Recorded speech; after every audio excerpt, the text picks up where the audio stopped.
శ్వాసక్రియ శక్తి ఉత్పాదక వ్యవస్థ. మనం ఇంతకుముందు పాఠంలో పోషణ గురించి తెలుసుకున్నాం. ఇప్పుడు ఈ అధ్యాయంలో శ్వాసక్రియ గురించి తెలుసుకుంటున్నాం. అయితే ఈ రెండు వేర్వేరు అంశాలు అయినప్పటికీ పోషణ, శ్వాసక్రియ ఈ రెండిటికి కూడా ఒక సంబంధం అనేది ఉంది. ఏమిటా సంబంధం? శక్తి.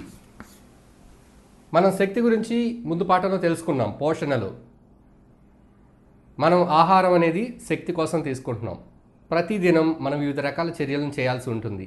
ఇవన్నీ చేయడానికి మనకి శక్తి అవసరం. ఈ శక్తి మనకు ఆహారం నుండి లభిస్తుంది. అయితే ఈ ఆహారం శక్తిగా ఏ విధంగా మారుతుంది? పోషణలో మనం ఏం నేర్చుకున్నాం? ఆహారం ఏ విధంగా గ్రహించబడుతుంది, ఆహారం ఏ విధంగా జీర్ణం చేయబడుతుంది అనే విషయాలను తెలుసుకున్నాం. అయితే అక్కడ శక్తి ఎలా ఉత్పత్తి అవుతుందనే విషయాన్ని మనం తెలుసుకోలేదు. ఆహారం నుండి శక్తి శరీరానికి ఎలా లభించిందనే విషయాలు మనం తెలుసుకోలేదు. కేవలం ఆహారం సరళమైన పదార్థాలుగా మార్చబడి రక్తంలోకి శోషించుకోబడింది. రక్తం ఈ ఆహార పదార్థాలని ప్రతి కణాలకి సరఫరా చేయడం జరిగింది.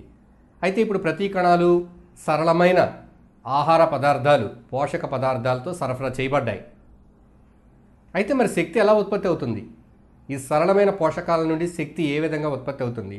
అలా ఉత్పత్తి అవ్వాలి అంటే ఏం కావాలి? కణాలలో శక్తి ఉత్పత్తి అవ్వాలి అంటే, ఆహారం నుండి శక్తి ఉత్పత్తి అవ్వాలి అంటే ఆహార దహనం జరగాలి. ఈ ఆహార దహనం అనే ప్రక్రియ కణాలలో జరుగుతుంది. ఆ ప్రక్రియ జరగడానికి ముఖ్యమైనటువంటిది ఆక్సిజన్.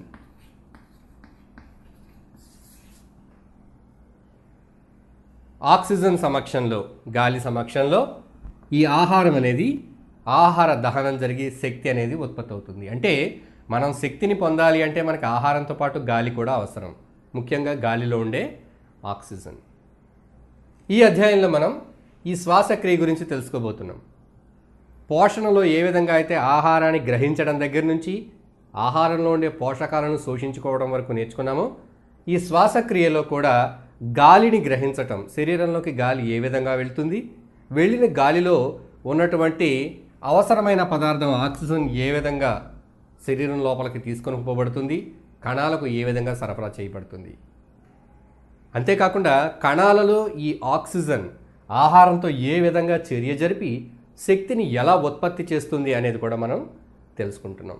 అంటే శ్వాసక్రియ అంటే మనం గాలి తీసుకోవటం, తీసుకున్న గాలిలోంచి ఆక్సిజన్ పొందటం, అది కణాలకు సరఫరా కావటం, కణాలలో ఈ ఆక్సిజన్ ఆహారంతో చర్య జరిపి శక్తిని ఉత్పత్తి చేయటం, ఇవన్నీ కూడా మనం ఇక్కడ నేర్చుకోబోతున్నాం. ఈ శ్వాసక్రియను మనం రెస్పిరేషన్ అని చెప్తాము.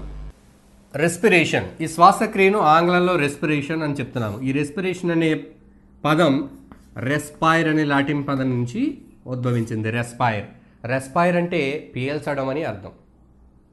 ఇక్కడ మనం గాలిని పీలుస్తున్నాం, అలాగే వదులుతున్నాం. ఉచ్ఛ్వాస నిశ్వాసలు. శ్వాసక్రియ అంటే ఉచ్ఛ్వాస నిశ్వాసలు మాత్రమే కాకుండా ఈ ఉచ్ఛ్వాస నిశ్వాసల ద్వారా గాలిని లోపలికి బయటికి పంపుతున్నాం. అయితే లోపలికి వెళ్ళిన గాలి ఏమవుతుంది? ఆ గాలిలో ఉండే ఆక్సిజన్ రక్తంతో గ్రహించబడుతుంది. రక్తం మనం పీల్చిన గాలిలో ఉండే ఆక్సిజన్ను గ్రహించి కణాలకు సరఫరా చేస్తుంది. కణాలలో ఈ ఆక్సిజన్ ఆహారాన్ని దహనం చేసి శక్తిని విడుదల చేస్తుంది. శక్తితో పాటు విడుదలైన కార్బన్ డైఆక్సైడ్ వాయువుని రక్తం తిరిగి బయటకు, శరీరం బయటికి పంపడానికి రక్తం కార్బన్ డైఆక్సైడ్ తీసుకొచ్చి మళ్ళీ ఊపిరితిత్తుల్లో వదలటం, అక్కడి నుంచి అది బయటికి పోవడం. ఈ విధంగా గాలి శరీరంలోకి ప్రవేశించి ఆక్సిజన్ గ్రహించబడి కార్బన్ డైఆక్సైడ్ కలిసిన గాలి బయటకు పంపబడుతుంది. ఇదంతా కూడా శ్వాసక్రియలోని భాగమే. ఈ దశలన్నీ కూడా ఆక్సిజన్ వినియోగించబడే దశ వరకు కూడా ఇవన్నీ శ్వాసక్రియలో భాగాలు. శ్వాసక్రియ, వాయువుల ఆవిష్కరణ. ఇంతకుముందు మనం శ్వాసక్రియ అంటే శ్వాసక్రియలో ముఖ్యంగా ఆక్సిజన్ అనేది ఆహార దహనానికి అవసరమవుతుందని మనం చర్చించుకున్నాం. అయితే 14వ శతాబ్దం వరకు ఈ శ్వాసక్రియ ప్రక్రియ అనేది వినియోగంలో లేదు. ఆ పదమే వినియోగంలో లేదు. అంటే పూర్వకాలం ఈ 18వ శతాబ్దానికి ముందు వారికి వాయువుల గురించిన అవగాహన లేదు. కేవలం మనిషి బ్రతకడానికి లేదా శక్తి ఉత్పత్తి అవ్వడానికి గాలి అవసరం అనే విషయం మాత్రమే తెలుసు. అయితే గాలి అనేది వివిధ వాయువుల మిశ్రమం అనే విషయం కూడా ఆ కాలంలో తెలియదు. అయితే ఇక్కడ కొంతమంది శాస్త్రవేత్తలు చేసిన ప్రయోగాల ద్వారా గాలి అనేది ఒక వివిధ రకాల వాయువుల మిశ్రమం, అలాగే ఈ వాయువుల మిశ్రమంలో కొన్ని వాయువులు మన శ్వాసక్రియకు సహకరిస్తున్నాయనే విషయాలను కనుగొనడం జరిగింది. 14వ శతాబ్దం వరకు ఈ శ్వాసక్రియ అనే మాట, ఆ పదం అనేది వినియోగంలో లేదు. అప్పుడు 14వ శతాబ్దంలో ఈ శ్వాసక్రియ అనే పదం వినియోగంలోకి వచ్చింది. అయితే దీన్ని ముఖ్యంగా ఎలా చూసేవారంటే వాయు ప్రసార మార్గం. శ్వాసక్రియ అంటే శరీరంలోకి గాలి వెళ్ళి వచ్చే మార్గం. అలాగే ఉష్ణాన్ని ఉత్పత్తి చేసే ప్రక్రియ. శ్వాసక్రియ అంటే ఉష్ణాన్ని ఉత్పత్తి చేసే ప్రక్రియ. ఈ విషయాలు శ్వాసక్రియను ఈ విధంగా చూడడం జరిగింది. అయితే 18వ శతాబ్దంలో లెవాయిజర్, జోసెఫ్ ప్రిస్లీ ఈ శాస్త్రవేత్తలు చేసిన కొన్ని ప్రయోగాలు. ఏ విధమైన ప్రయోగాలు చేశారు? వీళ్ళు వాయు ధర్మాలు అలాగే వాయు వినిమయం మీద కొన్ని ప్రయోగాలు చేయటం జరిగింది.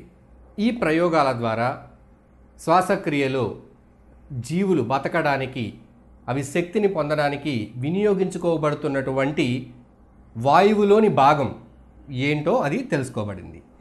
ఇక్కడ లెవాయిజర్, మీరు ఇంతకుముందు తరగతిలో జోసెఫ్ ప్రిస్లీ చేసినటువంటి ప్రయోగాలు మొదలైనవి మీరు 7వ తరగతిలో నేర్చుకుని ఉన్నారు, క్రితం తరగతిలో. ఇప్పుడు లెవాయిజర్ చేసినటువంటి కొన్ని ప్రయోగాలను మనం పరిశీలిద్దాం. ఈ లెవాయిజర్ తన ప్రయోగాలలో ఇతను సున్నపు నీరు ఉంచిన పళ్ళెంలో బొగ్గు పొడిని మండించాడు. లెవాయిజర్ తన ప్రయోగంలో ఒక పళ్ళెంలో కొద్దిగా సున్నపు నీటిని తీసుకున్నాడు. దీనిపైన ఒక గంట జాడీని ఉంచే విధంగా ఏర్పాటు చేసుకుని, ఈ గంట జాడీ లోపల, అంటే బయట ఉన్న గాలి లోపలికి ప్రవేశించడానికి వీలు లేకుండా క్రింద ఇక్కడ సున్నపు నీరు అడ్డుంది. ఈ గంట జాడీ లోపల బొగ్గు పొడి, ఈ బొగ్గు పొడిని మండించాడు. ఈ బొగ్గు పొడిని మండించినప్పుడు ఇక్కడ కొన్ని వాయువులు ఉత్పత్తి అయినాయి. ఏమిటివి? సాధారణంగా ఏదైనా వస్తువును మనం కాల్చినప్పుడు ఉత్పత్తి అయ్యే వాయువు ఏమిటి మనకు తెలుసు, అది కార్బన్ డైఆక్సైడ్. అయితే ఆ కాలంలో వాళ్ళకి అది కార్బన్ డైఆక్సైడ్ అని తెలియదు, దాని నామకరణం జరగలేదు, బొగ్గు పులుసు వాయువు అని తెలియలేదు. దీన్ని ఫిక్స్డ్ ఎయిర్,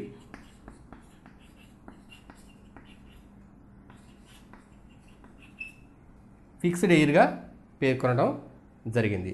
అలాగే తరువాతి ప్రయోగంలో ఇదే విధంగా గంట జాడీని తీసుకుని ఇతను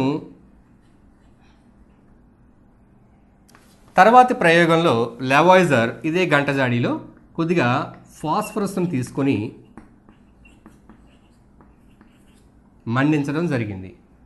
అయితే ఈ ఫాస్ఫరస్ మండటానికి ఇది గాలిలో ఉన్నటువంటి కొంత భాగాన్ని వినియోగించుకోవడం జరిగిందన్న విషయాన్ని గమనించాడు.